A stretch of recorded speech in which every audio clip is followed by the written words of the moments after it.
کوئی اچھا کام ہو تو بھی آپ کو خوشی نہیں ہوگی، برا کام تو برا بھائی ہے. سمجھ رہے ہم جائیں گے نہیں، اس لیے کہ صاحب ہم یہی وہ کہہ رہے ہیں وہ فلاں کمیٹی کی ہے، وہ فلاں سمیتی کی ہے، وہ فلاں تنظیم کی ہے، یہی تو کہہ کے اپنے کو الگ کر لیتے ہیں. جبکہ حقیقت کیا ہے؟ حقیقت یہ ہے کہ ہمیں جانا چاہیے. ہاں یہ اور بات ہے کہ مطلب کچھ سسٹم میں کمیاں رہ جاتی ہیں، کچھ چیزیں یعنی میٹنگوں کے ذریعے، بیٹھک کے ذریعے، مشورے کے ذریعے کمیوں کو پورا کیا جا سکتا ہے. لیکن اگر یہ کمیاں رہ جائیں تو ہمارا بھی تو اپنا وظیفہ ہے، ہماری بھی تو اپنی ذمہ داری ہے، ہمارا بھی تو اپنے شریف فریضہ ہے کہ ہم بھی جائیں یا نہ جائیں، جائیں شرکت کریں. اور سمجھیے یورپی لیول کی کانفرنس پورے 3 دن یہاں پر ہوئی آپ کے شہر کانپور میں، اور بہت اچھے یعنی جو بیانات، جو بچوں کے پرفارمنس، جو بچوں کے ساری چیزیں آئیں، یہ قابل ملاحظہ تھی. کیونکہ جب آپ اسے دیکھیں گے تو آپ کے اندر جذبہ پیدا ہوگا. لیکن اگر جذبہ مرا ہو تو بات ہی الگ ہے. آپ جائیں اور آپ کو تو خوشی ہونی چاہیے، کیونکہ یہ یو پی لیول کی کانفرنس ہو کر کے یعنی آپ سوچئے گا کہ آپ کے کانپور کا اگر کوئی مدرسہ آیا، مکتب آیا تو وہ جو ہی کانپور ہوا ہے.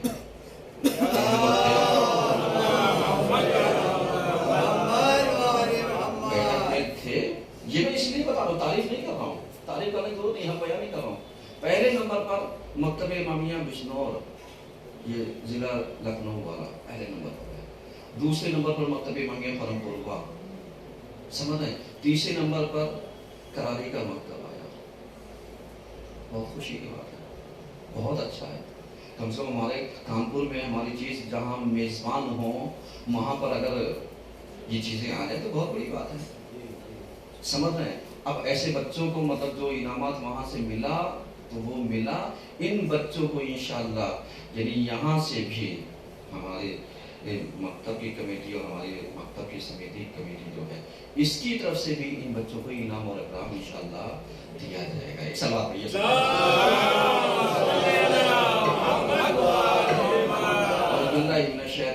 بسم اللہ الرحمن الرحیم. والعصر ان الانسان لفی خسر الا الذین آمنوا وعملوا الصالحات وتواصوا بالحق وتواصوا بالصبر.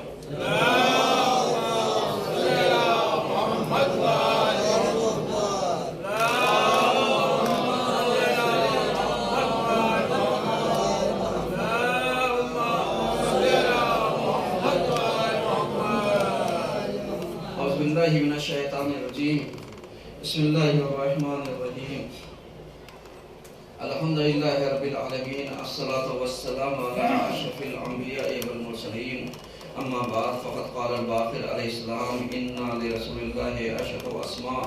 خمسۃ فی القرآن وخمسۃ لیست فی القرآن فاما الذی فی القرآن محمد واحمد وعبداللہ ویاسین والذین آمنوا وعملوا الصالحات وآمنوا بما نزل علی محمد وهو الحق. صلی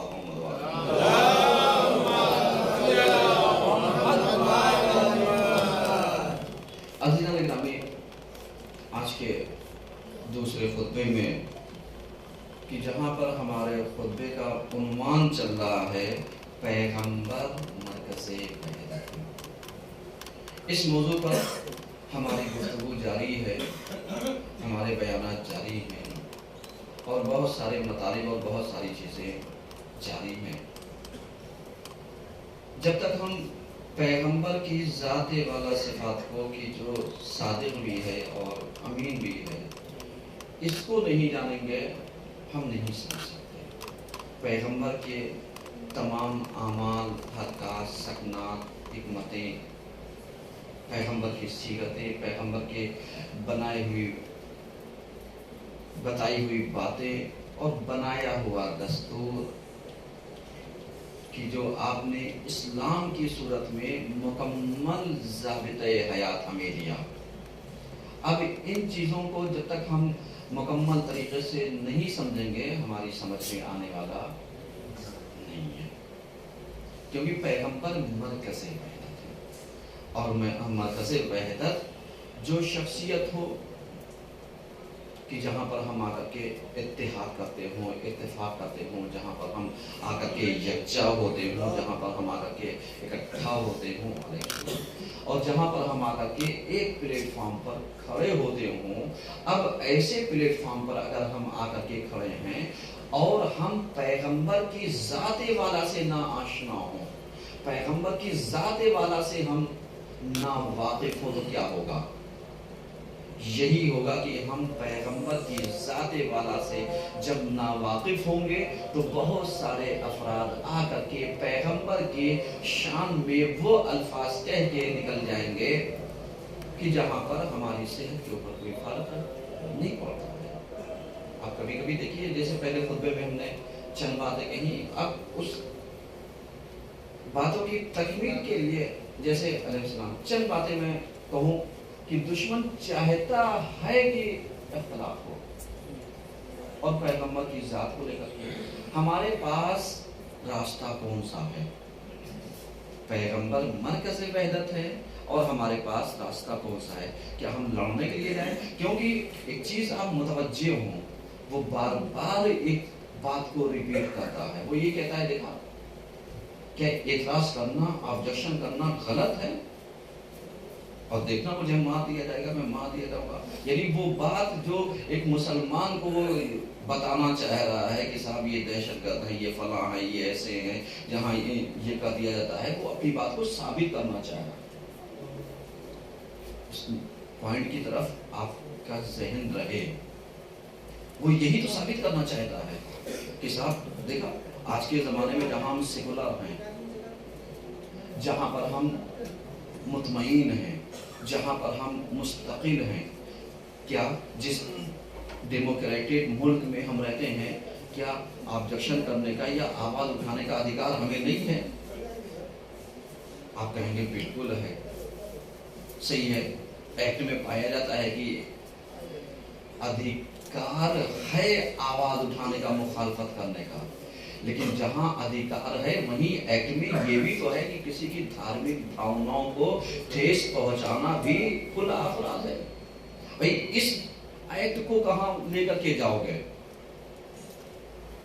تو اب جو مسلمانوں کے پاس جو بہترین راستہ بنتا ہے وہ جانتے کیا؟ یعنی جس قانون کا سہارا لے کر کے وہ آواز اٹھا رہا ہے، اسی قانون کا سہارا لے کر کے اس کی آواز کو دبا دیجیے۔ کیونکہ ایسا نہیں کہ ہندوستان کے ایکٹ میں، ہندوستان کی دھاراؤں میں مطلب یہ باتیں نہیں پائی جاتی ہیں۔ اگر کوئی دھارمک بھاوناؤں کو ٹھیس پہنچا رہا ہے یا کسی شخصیت کو وہ کر رہا ہے تو ہے ایکٹ ایسے، آپ اعتراض کیجیے، آپ قدم اٹھائیے، آپ اعلان برات کیجیے، آپ اعلان بیزاری کیجیے، آپ اس سے تنفر ہونے کا، نفرت کرنے کا اعلان کیجیے۔ جتنے لوگ اس کے حامی موالی، خصوصی طور پر وہ افراد کیجیے کہ جنہوں نے 21 لوگوں نے اس کی حمایت کی تھی ووٹ کے ذریعے، جبکہ بہتوں نے ایفیڈیوٹ دے کر کے یہ کیا صاحب ہم نے نہیں دیا، ہم نے نہیں دیا، یہ نہیں کیا، وہ نہیں کیا۔ وہ تو اللہ بہتر جانتا ہے کس نے کیا کس نے نہیں کیا، کیونکہ موقع پر کھیل بگاڑ دینا اور ہوتا ہے، بعد میں مگرمچھ کے آنسو بہا لینا اور لیپا پوتی کر دینا اور ہوتا ہے۔ ہماری قوم کاش یہی سمجھ جائے، سمجھ رہے ہیں؟ اگر یہ 21 ووٹ اس ملعون کے حمایت میں نہ پڑتا تو آج اس کی ہمت اتنی نہ بنتی۔ وہ 21 ووٹ نہیں تھا، وہ 21 جگہ شہروں کی مقامات کی نمائندگی تھی۔ پتہ نہیں کیسی عوام تھی کہ جنہوں نے ایسے خائنین کو آج بھی، کمال تو یہی ہے، ایسے خائنین کو آج بھی متولی بنا رکھا ہے۔ ایسے کو تو الگ کر دینا چاہیے۔ بھئی متولی ہونے کے لیے، امام کی پراپرٹی کا مالک ہونے کے لیے کم سے کم اتنا مسئلے کی جانکاری ہو کہ امام کی جو پراپرٹی ہے، امام کی جو رقم ہے، وہ ادھر ادھر نہ پراپرٹی کا مس یوز ہو، نہ پیسے کا غلط استعمال ہو۔ اور آج آپ دیکھ لیجئے کبھی جواز صاحب یا ان جیسے ان کے حامی اور بہت سارے افراد یہ شروع سے کہتے آئے، اس چیز کو لوگوں نے دو کی دشمنی میں کہہ کے اپنا دامن بچا لیا کہ صاحب یہ تو ان کی لڑائی ہے. اب جنہوں نے شروع میں پرانی ویڈیو اٹھائی ہے سن 2010 11 12 13 کے آس پاس کی, سمجھ رہے ہیں, اس وقت کی ویڈیو اٹھائی ہے, تو جنہوں نے اس کی حمایت کی تھی اس ملعون کی, سمجھ رہے ہیں, آج کیوں اعلان برات کرتے آ رہے ہو؟ اس کا مطلب یہ تھا کہ تم نے اگر اسی وقت سے اپنا موقف اپنایا ہوتا تو آج یہ اتنا جری نہیں ہو سکتا تھا, آج اس کے اندر اتنی ہمت نہیں آ سکتی تھی. لیکن جب اسے پتا ہے کہ اس کی موافقت میں کچھ مولوی بھی ہیں, کچھ مذاکر بھی ہیں, کچھ عالم بھی ہیں, کچھ عوام بھی ہے, کچھ پیسے والے, کچھ خصوصی ہیں, کچھ نمائندے بھی ہیں, کچھ بہت سارے افراد ہیں جو اس کی بیکنگ کر رہے ہیں, اسے پتا ہے کہ میں جتنی بات بولتا جاؤں گا میرا کون کیا بگاڑے گا, اگر ایک دھارا میں پھنسایا جائے گا تو دوسری دھارا سے میں آزاد ہو جاؤں گا. ہماری گورنمنٹ کو چاہیے کہ جیسے اس نے NRC کے میٹر میں آپ دیکھیے بہت سارے افراد ایسے جو بے گناہ پھنسائے گئے, یعنی جن کے بارے میں ثبوت نہیں تھا, جیسے عدالت نے انصاف کیا ایسے اس ملعون کے ساتھ بھی ہونا چاہیے کہ بھائی اگر اس کے ساتھ دھارائیں اور FIR کی مانگ ہے یا بعد جہاں سے FIR ہو رہی ہے تو اس کو گرفتار کیوں نہیں کیا گیا؟ یہ تو وہاں کی پولیس کی بھی کہیں نہ کہیں کمزوری آ رہی ہے, کہیں نہ کہیں ساری چیز آ رہی ہے کہ اگر کسی خلاف FIR ہو گئی ہے تو آپ نے اپنی ذمہ داری کیوں نہیں نبھائی؟ بقیہ فیصلہ کرنا تو عدالت کا کام ہے کہ صحیح وقت کون ہے غلط کون ہے. آپ غور کر رہے ہیں, یعنی اس کا مطلب یہ ہوگا کہ اگر یہ آزاد آج ٹہل رہا ہے تو کہیں نہ کہیں بیکنگ کسی نہ کسی ایسے افراد کی ہے کہ جو اس کے مشن کو پورا کر رہا ہے. تو آپ سمجھ رہے ہیں ہماری دعا یہی ہے پروردگار سے کہ اس ملعون کو خصوصی طور پر ہمارے ہندوستان کی سرزمین سے اس کے ناپاک وجود کو جلد سے جلد پاک فرما دے, اس کے وجود کو نیست و نابود فرما دے. سمجھ رہے, کیونکہ پیغمبر کی گستاخی کرنے والا ہندوستان کی سرزمین پر ہو, یہ جائز سوال ہے کہ جہاں پر ہم سارے لوگ مل کر کے ایک انسانیت کا پیغام دیتے ہیں, ایک انسانیت کے ساتھ ہوتے ہیں, ہم بستگی کا اعلان کرتے ہیں, انسانیت, مانوتا, ساری چیزیں ہمارے یہاں پائی جاتی ہے. آج آپ دیکھیے کتنی مثالیں ایسی ملیں گے کہ جہاں پر مسلمان ہندو مسلمان سب ایک جیسے, کتنوں کی شادی بیاہوں میں لڑکی مسلمان شادی بیاہ کرنے والے مسلم, لڑکی ہندو شادی بیاہ کرنے والے مسلمان, اور انہی کے ریت رواج سے اس سے بڑی انسانیت کی مثال ملے گی. بہت ساری مثالیں پائی جاتی ہیں, اور بہت ساری جگہوں پر آپ دیکھیے کتنی جگہوں پر ایسی جگہوں پر مثالیں پائی جاتی ہیں جہاں پر ہندوؤں نے اپنے ان جگہوں پر کہ جو ان کی عبادت گاہ تھی کتنوں کو اپنی عبادت گاہ میں نماز پڑھنے کی اجازت دی. اس کا مطلب یہ ہندوستان بہت پیارا ہے,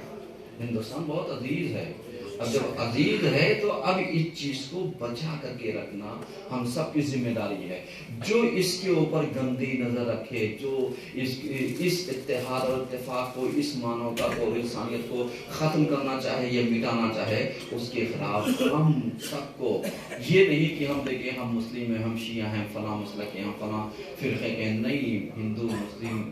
سکھ عیسائی سب مل کر کے آؤ اس ملعون کا مقابلہ کریں تاکہ اس کے نجس وجود کو کہ جو ہماری آستھاؤں کو, پیغمبر صاحب کی آستھا کو ٹھیس پہنچا رہا ہے, اس کو سلاخوں کے پیچھے پہنچا کر کے پوری دنیا کو یہ میسج دے کہ ہماری ہندوستان کی گورنمنٹ انصاف پسند ہے, تاکہ پوری دنیا میں یہ میسج جائے کہ کسی نے اگر پیغمبر کی شان میں گستاخی کی اور وہ ہندوستان میں رہا تو اس کی گورنمنٹ نے, ہندوستان کی گورنمنٹ نے اس کے ساتھ انصاف کیا, اور انصاف اس وقت مانا جائے گا کہ جب اس کو سلاخوں کے پیچھے ڈال دیا جائے گا. ایک سب بات کہیے سب